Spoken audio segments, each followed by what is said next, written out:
we conducted 2 campaigns in January and February this year with the aim of ensuring that we utilize those doses before they expired.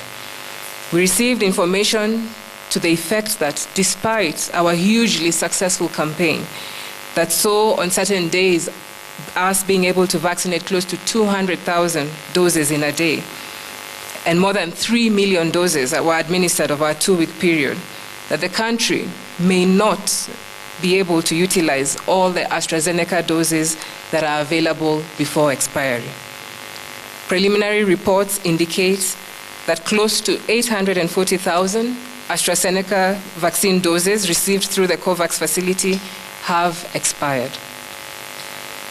These reports indicate that every county has some expiries, with the highest being in Nakuru at 35,000, followed by Busia at 27,980, Kajiado at 25,770, Kakamega at 12,870, Kwale at 11,730.